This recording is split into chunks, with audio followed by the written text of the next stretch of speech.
Hello everyone, welcome back to my channel. In this video I am going to narrate a very interesting story of your book. तो चलिए इसको start करते हैं। तो आज हम आपकी बुक मोमेंट का चैप्टर नंबर 3 स्टार्ट करने वाले हैं, ईश्वरन द स्टोरी टेलर।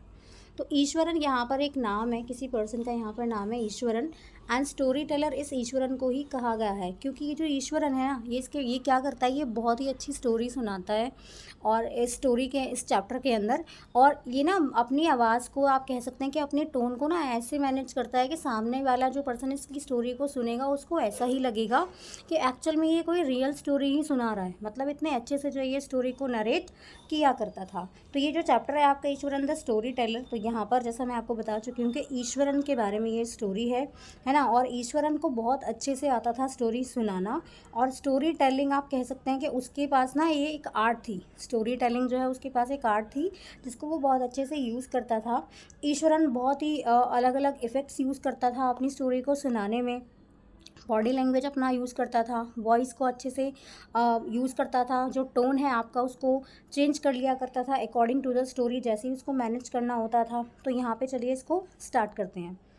इसमें जो इंपॉर्टेंट कैरेक्टर्स हैं वो आप एक बार देख लीजिए। यहाँ पर जो मेन कैरेक्टर है वो है आपका ईश्वरन, सेकंड यहाँ पे महेंद्र है और एक थर्ड कैरेक्टर है यहाँ पे गणेश। गणेश का जो है यहाँ पे बहुत ज़्यादा ऐसे तो रोल नहीं है कि वो कुछ हमें सुनाएगा, वो बस यहाँ पे जो है बैठ के सुन रहा है स्टोरी। तो यहाँ पे जो महेंद्र है उसकी और ईश्वरन की ये स्टोरी है जिसमें महेंद्र जो है गणेश नाम के पर्सन को अपनी स्टोरी जो है वो सुना रहा है जब ईश्वरन उसके साथ में रहता था।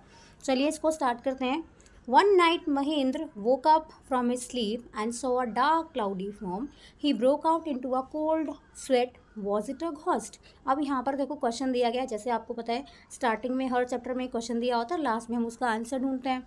तो एक रात क्या हुआ कि महेंद्र जो है वो रात में सो रहा था और वो मतलब उठा बीच रात में ऐसे, और उसने जो है एक फिगर देखा ऐसे क्लाउडी जो है उसको एक फिगर, एक आप कह सकते हैं शेडो टाइप में उसे कोई फिगर जो है वो दिखाई पड़ा। वो बहुत ज़्यादा नर्वस हो जाता है ना, एकदम उसे पसीने आने लगते हैं बिल्कुल। तो एक्चुअल में वो फिगर जो थी वो किस चीज़ की थी, क्या वो कोई घोस्ट था? तो चलिए चैप्टर को स्टार्ट करते हैं, then we will find the answer. The story was narrated to Ganesh by a young man Mahendra by name. He was a junior supervisor in a firm which offered on hire supervisor at various types of construction sites, factories, bridges, dams, and so on. Mahendra's job was to keep an eye on the activities at the work site. He had to keep moving from one place to place every now and then, as ordered by his head office, from a coal mining area to a railway bridge construction site, from there after a few months to a chemical plant which was coming up somewhere. तो चलिए देखिए इसको हम यहाँ पे पढ़ते हैं। अब जैसा मैं आपको बता चुकी हूँ यहाँ पे तीन कैरेक्टर आपके बहुत ही इंपॉर्टेंट रोल प्ले कर रहे हैं। एक तो महेंद्र हो गया, ठीक है, एक आपका गणेश हो गया है और एक आपका यहाँ पे ईश्वरन है। तो इस स्टोरी के अंदर क्या था, आपका महेंद्र जो है वो एक स्टोरी सुना रहा है। किसको सुना रहा है? गणेश नाम के पर्सन को सुना रहा है। किसके बारे में? अपने कुक के बारे में जिसका नाम ईश्वरन था।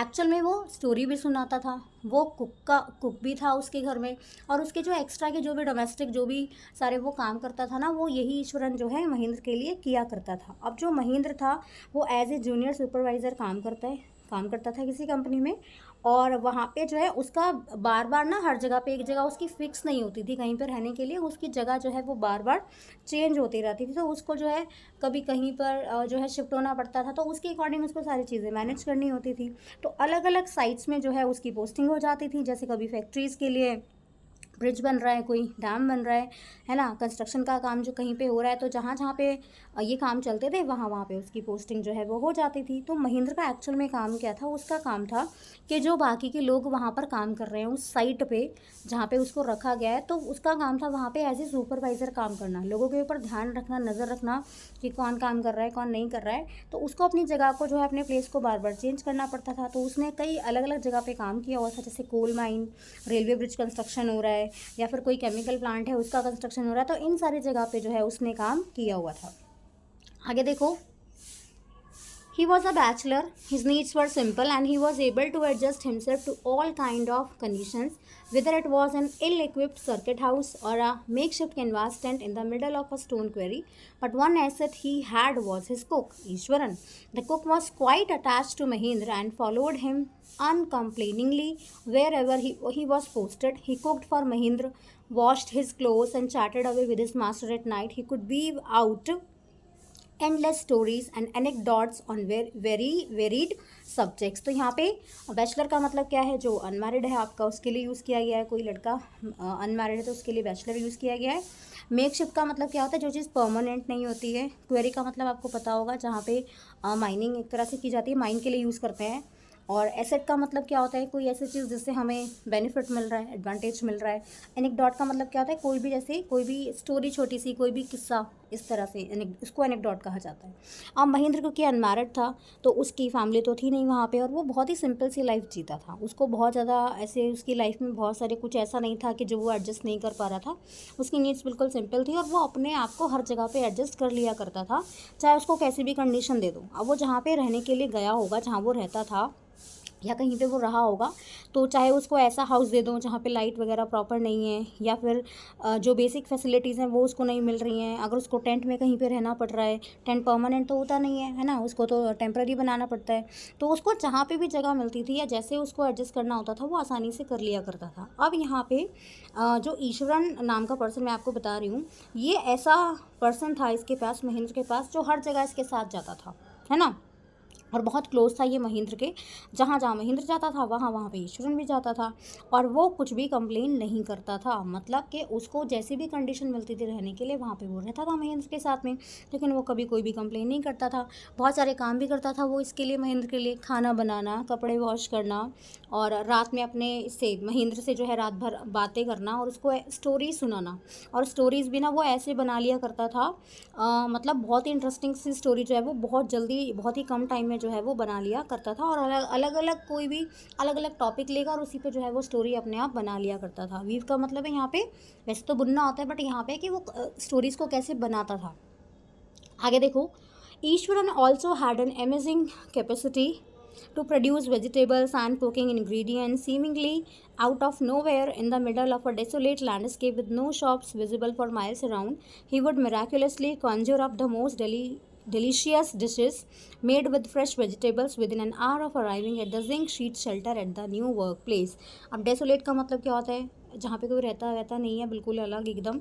और कंज्यूर अप का मतलब क्या होता है, जैसे किसी चीज़ को क्रिएट करना मैजिक की हेल्प से, या हम कह सकते हैं, और कुछ भी ऐसी चीज़ जो मतलब मैजिकल हो, इस तरह से कोई चीज़ इकट्ठा करना, या फिर आप कह सकते हैं कि मतलब मैजिक का यूज़ करना एक तरह से।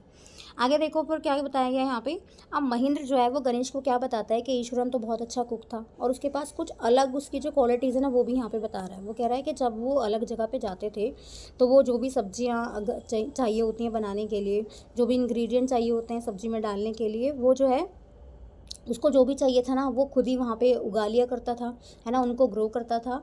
और क्योंकि वो जिस जगह पे रहते थे वहाँ पे कोई ऐसी जगह तो थी नहीं, बहुत मार्केट प्लेस में तो रहते नहीं थे कि उनको कोई भी चीज़ ऐसी आसानी से मिल जाएगी, नहीं तो उनको बहुत दूर जाना पड़ता था ये सारी चीज़ों को लेने के लिए।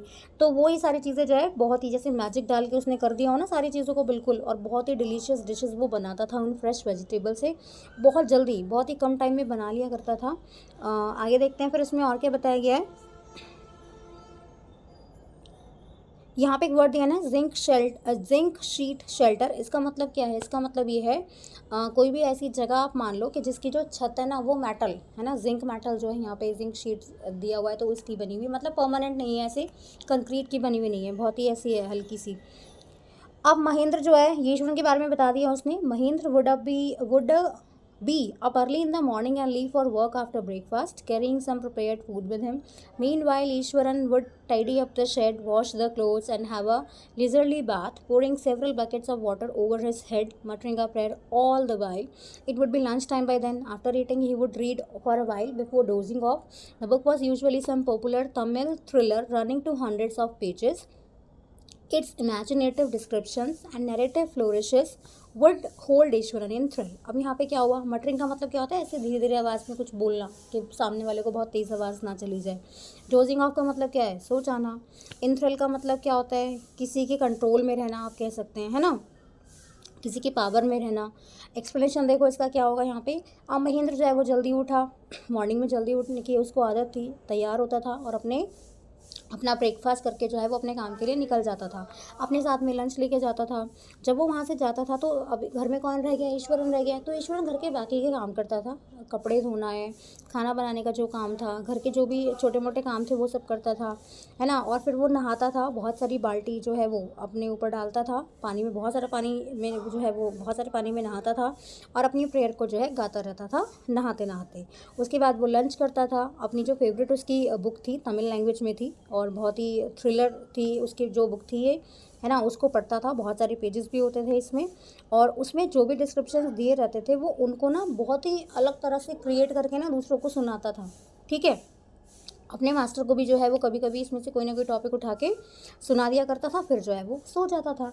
His own descriptions were greatly influenced by Tamil authors that he read. When he was narrating even the smallest of incident, he would try to work in suspense and a surprise ending into the account. For example, instead of saying that he had come across an uprooted tree on the highway, he would say, with eyebrows suitably arched and hands held out in a dramatic gesture, the road was deserted and I was all alone. Suddenly I spotted something that looked like an enormous bushy beast lying sprawled across the road. I was half inclined to turn and go back, but as I came closer, I saw that it was a fallen tree with its dry branches spread out. Mahendra would stretch himself back in his canvas chair and listen to Ishwaran's tale uncritically। अब देखो यहाँ पे वो क्या कर रहा है, story को कैसे सुनाता था। अब ईश्वरन जो भी स्टोरी सुनाता था ना, बिल्कुल पूरा डिटेल में सब चीज़ें बताता था। जो भी स्टोरी नरेशन, जो भी वो स्टोरी नरेट करता था महेंद्र को बहुत ही इंटरेस्टिंग वे में सुनाता था। जो वो किताब पढ़ता था अपनी तमिल लैंग्वेज में, जो उसके पास किताब थी जिसको वो पढ़ता था, उसके कैरेक्टर भी जो है वो यूज़ कर लिया करता था। अब यहाँ पे मान लो जैसे इसको कोई इंसिडेंट अपना सुनाना है तो वो बहुत सस्पेंस डाल देगा उसमें, बहुत सरप्राइज एलिमेंट्स डाल देगा उसमें, तब उसको जो है दूसरे पर्सन को सुनाएगा, लिसनर को सुनाएगा, बहुत ही इंटरेस्टिंग वे में सुनाएगा। एग्जाम्पल के तौर पर यहाँ पे बताया कि मान लो अगर वो किसी को बोल रहा है ना, जैसे वो कहीं हाईवे से जा रहा है, उसके रास्ते में जा रहा है तो वहाँ पे उसको कोई ट्री मिल गया टूटा हुआ जो रोड पे गिर गया है, तो ईश्वरन उसको कैसे बताएगा। ईश्वरन अपने पूरे फेशियल एक्सप्रेशन बदल लेगा, अपनी बॉडी लैंग्वेज को चेंज करेगा और बताएगा, एकदम सस्पेंस के साथ में बताएगा कि मैं जा रहा था, मैंने रास्ते में देखा कि कोई बड़ा सा जानवर, कोई बड़ा सा बीस्ट वहाँ पे रोड पे जो है ऐसे लेटा हुआ है। जैसे मैं उसके पास गया तो मेरा मन कह रहा था कि नहीं वापस चल यहाँ से, इसको नहीं देखना है कौन है। लेकिन जैसे ही मैं उसके पास में गया तो मैंने क्या देखा कि वहाँ पे एक पेड़ जो है वो टूटा हुआ गिरा हुआ है, ठीक है। तो महेंद्र ये जो ईश्वरन था वो महेंद्र को स्टोरी बहुत ही इंटरेस्टिंग वे में सुनाता था कि महेंद्र ना मतलब बिल्कुल एकदम बहुत ही अटेंशन के साथ में इसकी स्टोरीज़ को यहाँ पर सुनता था, बिल्कुल कैप्टिवेट हो जाता था एकदम, मतलब जैसे मेस्मराइज्ड हो जाना ना, बिल्कुल बातों में खो जाना एक तरह से, वैसे वो हो जाता था। जबकि वो ये भी जानता था कि जो स्टोरी मुझे सुनाता है वो सारी की सारी सच तो है नहीं, कोई ना कोई ये जो मनगढ़ंत कहानियाँ भी सुनाता ही होगा यहाँ पे, है ना, कॉक एंड बुल स्टोरी भी सुनाता ही है, तो वो सारी स्टोरी तो वो उसकी सही नहीं है। तो लेकिन वो सुनाता इतना इंटरेस्टिंग वे में था कि वो बिल्कुल उससे बहुत ज़्यादा अट्रैक्ट हो जाता था और बहुत ध्यान से उसकी बातों को सुनता था। नेक्स्ट है आपका The place I come from is famous for timber. Ishwaran would begin.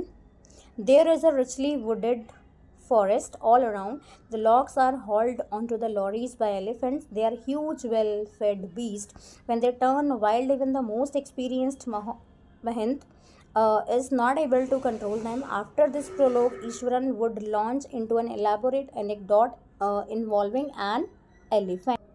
फिर वो उसको एक और स्टोरी यहाँ पे सुनाता है। तो वो क्या कहता है, महेंद्र जो है एक और स्टोरी सुना रहा है, ईश्वरन ने जो उसको सुनाई थी, कहता है कि ईश्वरन ने उसको ये बताया था कि जहाँ का वो रहने वाला था वहाँ पे ना एक फॉरेस्ट था और उस फॉरेस्ट में बहुत सारे पेड़ थे।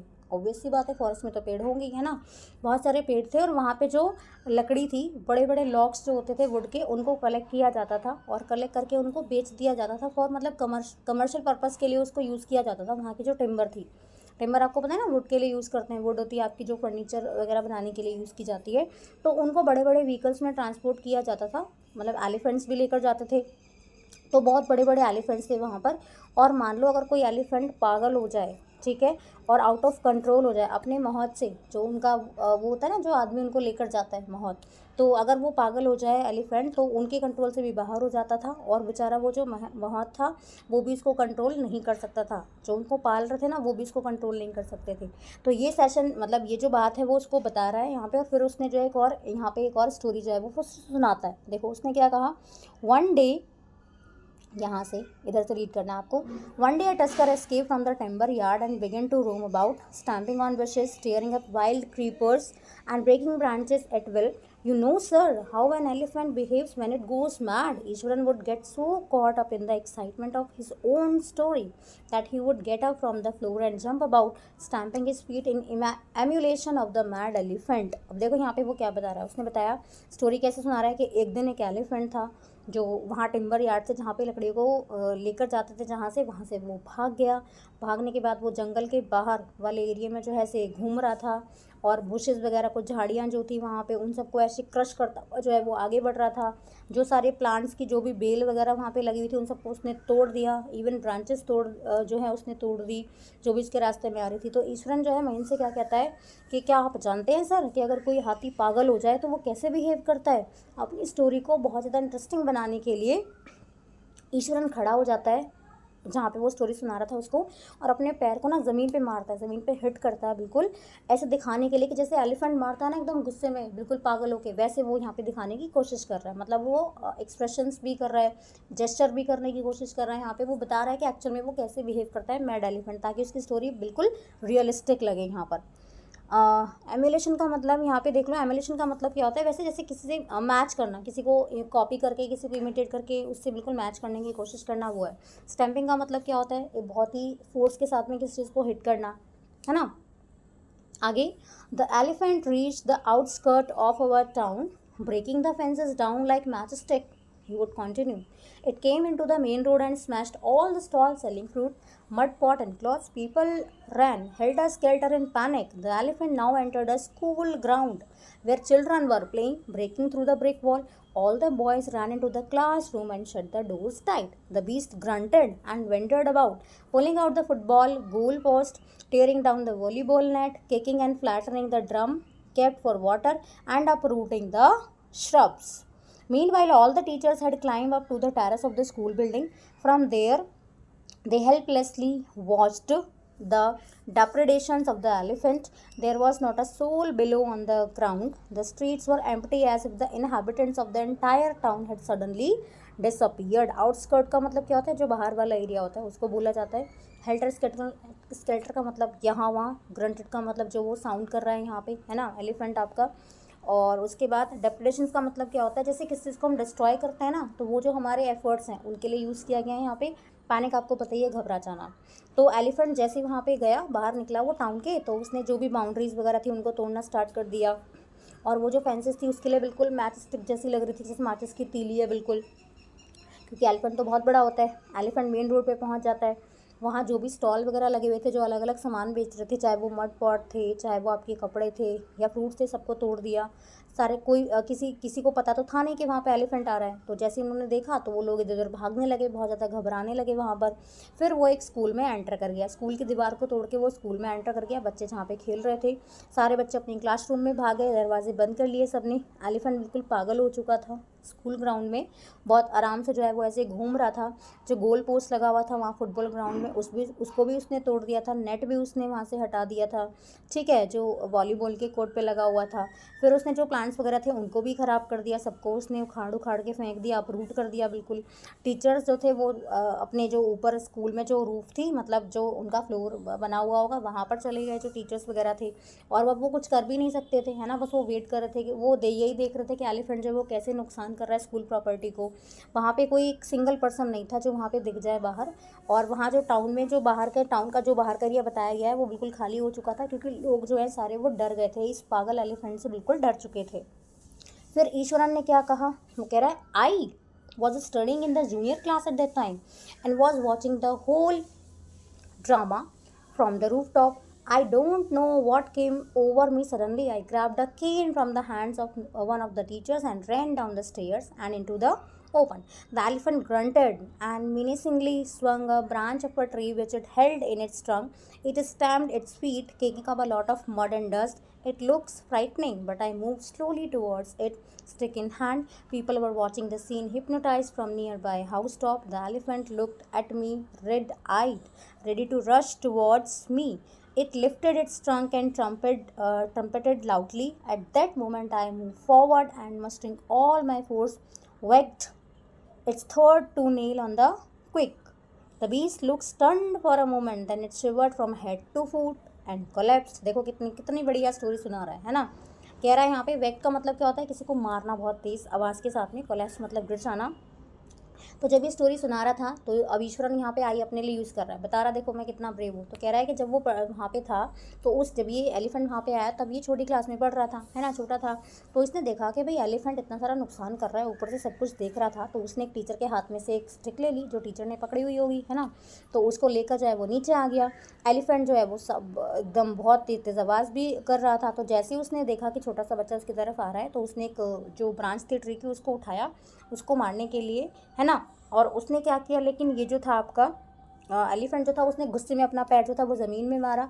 जब ज़मीन में मारा तो उसमें क्या हुआ होगा, उसमें जो डस्ट थी, है ना, तो वो उड़ी होगी वहाँ से, ठीक है।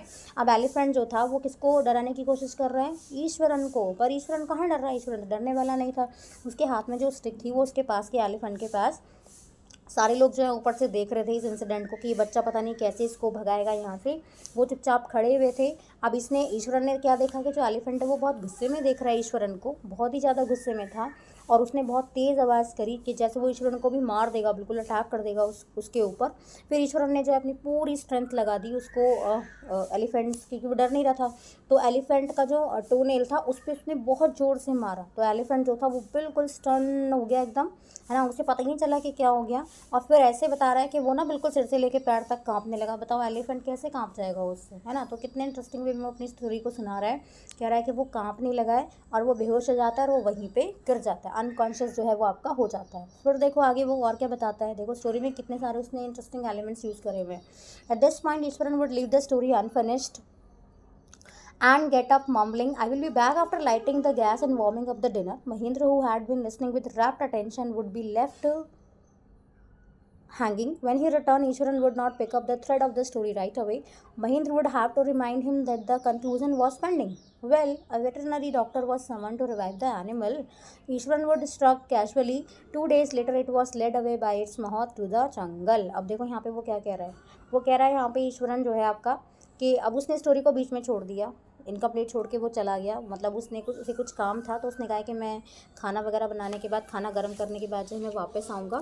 फिर जो क्योंकि इनको खाना खाना था अपना रात का, तो महेंद्र जो है वो बहुत ज़्यादा क्यूरियस था जानने के लिए कि भाई क्या हुआ, इसने क्या किया। लेकिन वो बहुत डिसअपॉइंट भी था कि ईश्वरन बीच में स्टोरी छोड़ के चला गया। फिर वो वापस आया, उसने स्टोरी को स्टार्ट नहीं किया। क्यों? क्योंकि वो चाहता था कि महेंद्र ना थोड़ा और क्यूरियस हो, तभी मैं स्टोरी को आगे सुनाऊंगा। तो महेंद्र जानना चाहता था। तो महेंद्र जो है वो उसको कहता है कि भाई अब स्टोरी को कंक्लूड तो करो। तो ईश्वर ने क्या कह के इसको फिनिश कर दिया कि जब वो एलिफेंट बेचारा बेहोश हो गया तो डॉक्टर को बुलवाना पड़ा। एनिमल का डॉक्टर कौन? वेट, है ना। तो वेटनरी डॉक्टर को बुलाया गया। फिर उसने जो है उसको कॉन्शियस किया, ठीक है। जो एलिफेंट बेहोश हो गया था ना अभी, उसको ठीक किया। फिर उसने उसको होश में लेकर आया और 2 दिन के बाद जो उसका मौत था वो उसको जंगल में वापस लेकर चला गया। तो उसने दूसरा किस्सा यहाँ पे बता दिया। Well, how did you manage to do it Ishwaran? How did you bring down the beast? अब महेंद्र के मन में क्वेश्चन चल रहा था। उसने वो क्वेश्चन ईश्वरन से पूछ लिया। ही आस्क्ड कि भाई तुमने ऐसा क्या किया, तुमने क्या कर दिया था उसको, कैसे तुमने उसको गिरा दिया, इतने बड़े एनिमल को तुमने ऐसे गिरा दिया। अब महेंद्र तो बिल्कुल पक्का था अपने स्टोरी सुनाने में एकदम बहुत अच्छे से। He said, it has something to do with the Japanese art. I think, sir, karate or jiu-jitsu, it is called. I had read about it somewhere. It temporarily paralyzes the nervous system, you see. तो अब उससे क्या कह रहा है? वो कह रहा है यहाँ कि मैंने ना जापानीज़ आर्ट का यूज़ किया है, कराटे या जो बच्चे खेलते होंगे जिनको पता होगा, है ना, जुजित्सु। तो कहता है कि ये 2 आर्ट फॉर्म है, मैंने इनका यूज़ किया और मैंने इसके बारे में कहीं पे पढ़ा हुआ था। तो इन वाली टेक्निक्स के हिसाब से क्या बता रहा है कि भाई कुछ देर के लिए ना ये नर्वस सिस्टम को पैरालिसिस कर देते हैं बिल्कुल, कि मतलब बेहोश हो जाएगा इंसान, नर्वस सिस्टम काम नहीं करेगा, थोड़ी देर के लिए पैरालिसिस हो जाएगा। Not a day pass without teacher recounting some story packed with adventure, horror and suspense. Whether the story was credible or not, Mahindra enjoyed listening to it because the inimitable way in which it was told, Ishwaran seemed to more than make up for the absence of a TV in Mahendra's living quarter. अब यहाँ पे वो क्या कहता है, भाई ऐसा कोई भी दिन नहीं जाता था जब ईश्वरन उसको स्टोरी नहीं सुनाता था, पूरी स्टोरी सुनाता था एकदम फुल इंटरेस्ट के साथ में, हॉरर के साथ में, थ्रिल, सारी चीज़ें जितने भी एलिमेंट्स वो डाल सकता था ना उसमें अपनी स्टोरी को इंटरेस्टिंग बनाने के लिए वो सारे यूज़ करता था। और कभी कभी महेंद्र जो है उसको बुरा भी लगता होगा, है ना, कि भाई जो स्टोरी है वो फिक्शन ही है, लेकिन फिर भी जो है उसको एंजॉय करता था, क्योंकि वो सुनाता तो ऐसे था ना कि जैसे रियल स्टोरी हो, लेकिन वो स्टोरी कुछ तो रियल होंगी, कुछ नहीं रियल नहीं होंगी। ओके, तो टेलीविज़न तो उनके घर में था नहीं, लेकिन इसने कभी इसको कमी महसूस नहीं होने दी, मतलब एंटरटेनमेंट पूरा करता था ये अपने मास्टर का, ईश्वरन का, सॉरी महेंद्र का, है ना। तो उसके लिए कोई ऐसा टीवी नहीं था, उसका कोई प्रॉब्लम नहीं थी उसको इस तरह से, क्योंकि जो ईश्वरन जो स्टोरी सुनाता था ना वो बिल्कुल मतलब उसके जैसा कोई सुना ही नहीं सकता था, ये महेंद्र को बिल्कुल ऐसा लगता था। वन मॉर्निंग, अब एक दिन क्या हुआ, when Mahendra was having breakfast Eswaran asked, तो एक दिन जो महेंद्र है वो मॉर्निंग में ब्रेकफास्ट कर रहा था अपना, तो इसने क्वेश्चन क्या किया, इसने कहा कि आज क्या मैं कुछ अच्छा सा स्पेशल खाना बना लूँ, can I make something special for dinner tonight sir. तो after all today is an auspicious day, तो उसने कहा कि आज काफ़ी अच्छा दिन है, शुभ दिन है अकॉर्डिंग टू ट्रेडिशन। तो उसने बताया कि भाई हमारे कस्टम्स के हिसाब से, रीति रिवाज के हिसाब से we prepare various delicacies to feed the spirits of our ancestors today sir, कि आज के दिन हम खाना बनाते हैं किसके लिए, हमारे जो पूर्वज हैं, है ना, उनको, उनकी आत्मा को शांति मिले, या जैसे हम अपने श्राद्ध वगैरह कभी चलते हैं तो उसमें क्या करते हैं, हम प्रॉपर खाना बनाते हैं ना, जो भी हमारे एंसेस्टर्स को पसंद होता है वो खाना बनाया जाता है ना। तो वो उसको ये बताता है महेंद्र को, तो महेंद्र जो था उसने अलाउ कर दिया। That night Mahendra enjoy the most delicious dinner and complimented Eswaran on his culinary skills. अब उस रात महेंद्र को खाना बहुत अच्छा लगा, क्योंकि उसने बहुत टेस्टी खाना बनाया ईश्वरन ने, और उसने ईश्वरन को कॉम्प्लीमेंट भी दिया कि भाई तुम्हारी जो आर्ट की स्किल्स है ना, खाना बनाने की, कुकिंग स्किल्स जो हैं वो बहुत ही अच्छी हैं। ही सीम्ड वेरी प्लीज्ड, मतलब वो बहुत ज़्यादा खुश था कि उसने इतना अच्छा खाना बनाया। Unexpectedly launch into a most garish account involving the super natural. अब यहाँ पे वो और क्या बताता है, अब यहाँ पे जो आपका ये ईश्वरन था वो हैप्पी तो था कि भाई मुझे ये तो बहुत ज़्यादा तारीफ़ कर रहा है मेरी, लेकिन तभी उसने एक स्टोरी यहाँ पे नरेट करनी स्टार्ट कर दी, उसने एक स्टोरी यहाँ पे सुनानी स्टार्ट कर दी। किससे रिलेट करती हुई, गॉड से रिलेटेड या सुपर नेचुरल पावर से रिलेटेड उसने स्टोरी यहाँ पे स्टार्ट कर दी, जो महेंद्र को बिल्कुल अच्छी नहीं लगी, महेंद्र को ये सब चीज़ें पसंद नहीं थी। You know sir, this entire factory area we are occupying was once a burial ground. He started, उसने क्या कहा, सर आप क्या आप जानते हैं कि जो फैक्ट्री एरिया है जहाँ पे हम हैं अभी, यहाँ पे कभी ना ब्यूरियल ग्राउंड था, कि जहाँ पे जो डेड बॉडीज़ हैं उनको दफना दिया जाता था, तो ये उस टाइप की जगह है। Mahendra was jerked out of the pleasant reverie he had drifted into after the satisfying meal. लेकिन जब महेंद्र ने ये सुना तो उसने जो खाना खाया ना, जितना ज़्यादा वो एकदम खुश था, वो बिल्कुल मतलब थोड़ा सा चेंज हो गया उसका मूड, क्योंकि उसको ये सब चीज़ें तो पसंद नहीं थी। I knew on the first day itself when I saw a human skull lying on the path. Even now I come across a number of skulls and bones.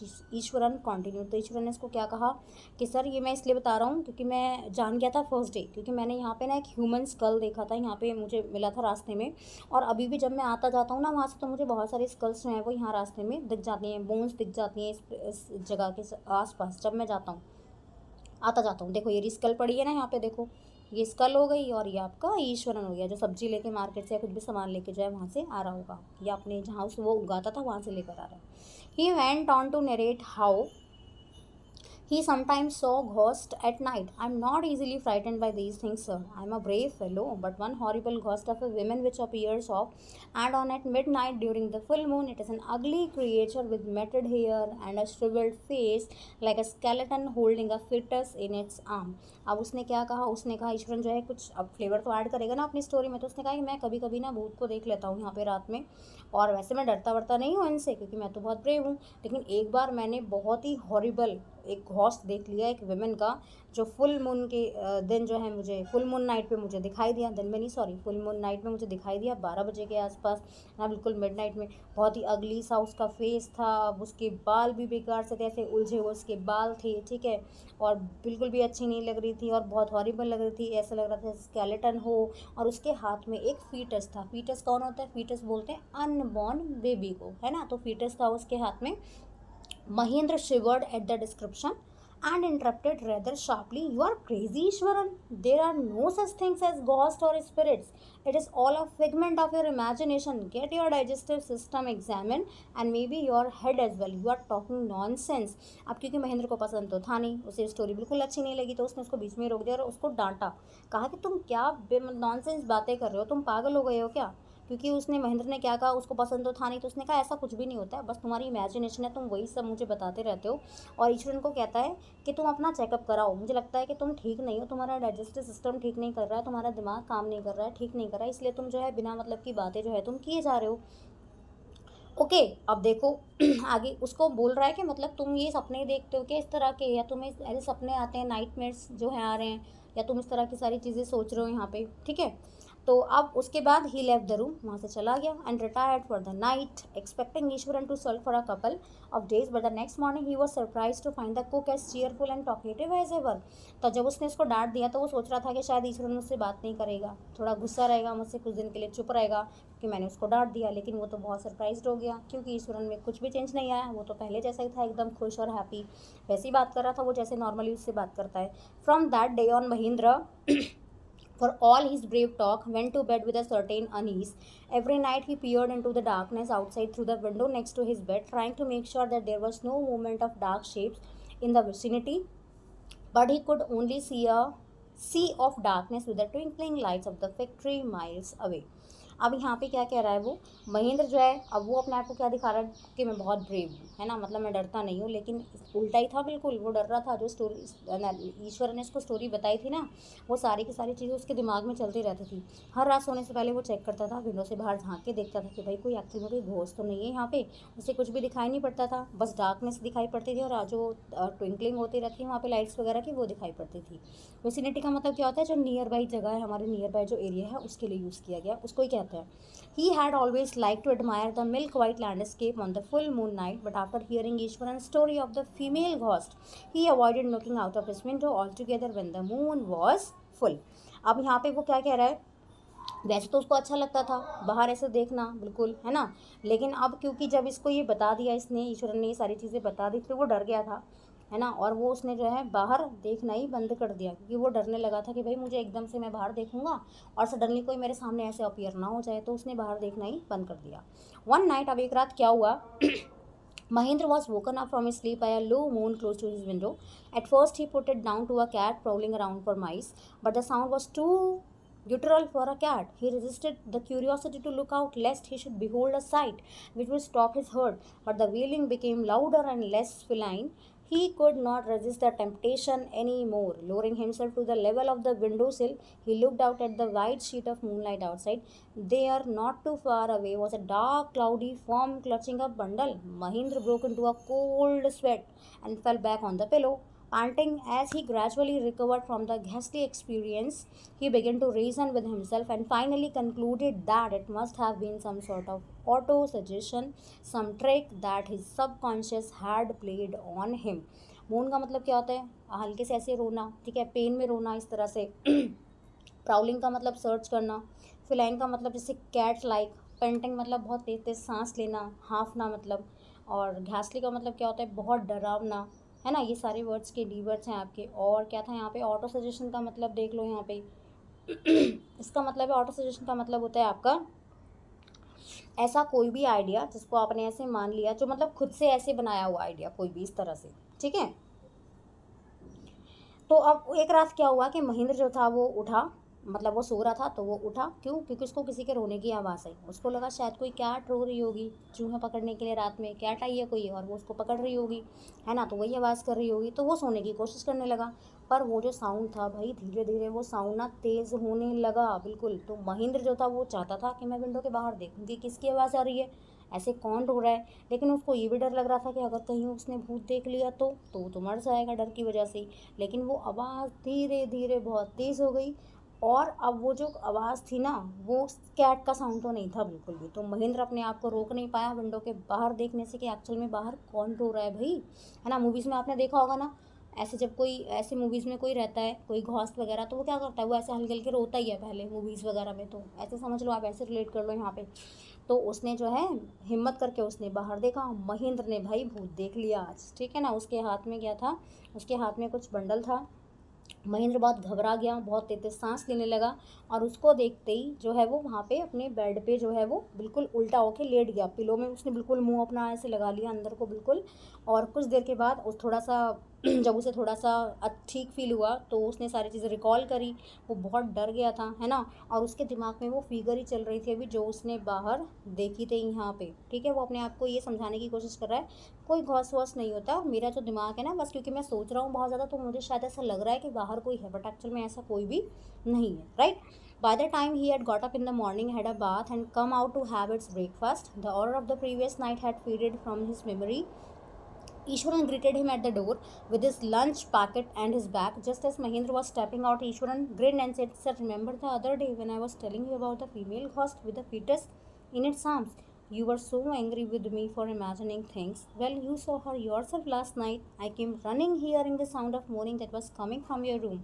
A chill went down Mahendra's spine. He did not wait for Ishwaran to complete his sentence.